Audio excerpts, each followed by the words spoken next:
So in this video, I'll show you how to farm weapon XP in World War Z and some tips to go along with it. The difficulty of the game seems to matter very little, if at all, when it comes to weapon XP. There's not really a good way to test this out other than getting kills with a particular weapon in each difficulty, so that's what I did, and the results of that were all over the place. With normal difficulty giving me more XP than easy, and easy giving me more XP than insane, even though I got the same amount of kills with the same exact weapon. It doesn't seem like headshots make a lot of difference, if at all either, because I did a lot of games where I only got headshots with the Mini 14, and then some games where I got the same amount of kills with no headshots with the Mini 14, and the games where I got only headshots actually gave me less XP than the games without headshots, which just boggles my mind. I'm guessing that the XP is actually given per bullet hit rather than the kill, or there's some other factors that we just can't see since the game doesn't really give you an XP breakdown after the game. I even accounted for special zombies in these tests. In all of those games, I didn't kill one special zombie, but then I did some games where I only killed one bull throughout the entire game, and it gave me XP for the equivalent of like 5 or 6 zombie kills. But don't quote me on any of this, because the XP earned each time, again, is all over the place. Sometimes it's even given me XP for like 6 different guns that I didn't even use throughout that game. I stuck to one gun and it gave me XP for a bunch of random stuff. I wish they would show some type of breakdown at the end of the game, like pretty much every other game does, where they say you earned so much XP for so many headshots, so much XP for so many kills, and all of that. But sadly, that's not the case, so if you want my opinion, just kill zombies on normal difficulty and don't worry too much about headshots or anything like that. And if you can get some special zombie kills, that's just a plus. So to actually farm these zombie kills, there are quite a few levels that have these endless swarms, and I'm pretty sure there's at least one for each episode. I like to do this on the final Tokyo chapter called Final Call, where you hold out on the docks at the end of it, and the final New York chapter called Hell and High Water, where you also hold out on the docks at the end. I have experienced a lot more bugs on the Tokyo chapter though, so I tend to stick to the New York one and then go to Tokyo when I want to change. At the very end of both of these chapters, you'll have to wait for a boat to arrive that will pick you up to exit the chapter. But instead of getting on the boat, you can just stay and kill zombies for as long as you want. Depending on how long you want to stay, you can get thousands of kills, as the zombies will just continue to come and continue to come. All of these endless swarm locations have ammo boxes, so you can just keep refilling on ammo and using whatever gun you want to level up, and just keep on killing zombies to level up that gun. You can do this in both offline solo and co-op online. The thing about doing it online though is that you probably want to have some friends that are not only better than the offline bots, but also want to stay and do the same thing. I've tried to do this online without a full squad, and usually the guys that aren't in my squad just end up sitting on the boat waiting for us and completely stop shooting or even try to kill us. So make sure you're offline or have some friends to play with. The bot teammates on normal difficulty are generally good enough to hold their own, as I just did a game with them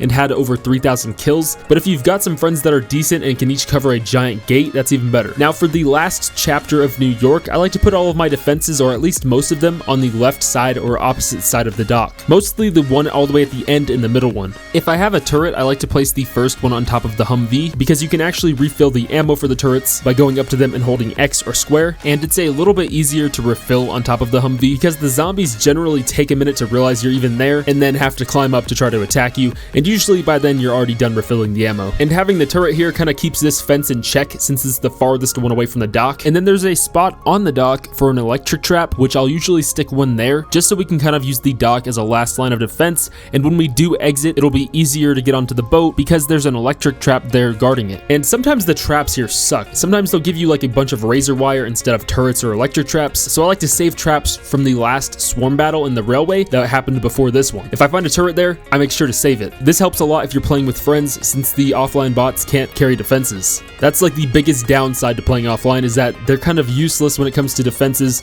or equipment. Keep in mind that trap kills, or at least the turret kills, are tracked on the scoreboard. So if you use one specific gun throughout the level and set down a turret at the end and then end the game with 3,000 kills, know that a lot of that are probably turret kills as well as that weapons kills. But that's pretty much it. If you're struggling, I also have some tips and tricks which will be down in the description, and let me know down in the comments what your favorite way to level up is, or favorite way to farm zombies. And if you already farmed the zombies this way, let me know what your favorite map is to do this on. See ya. With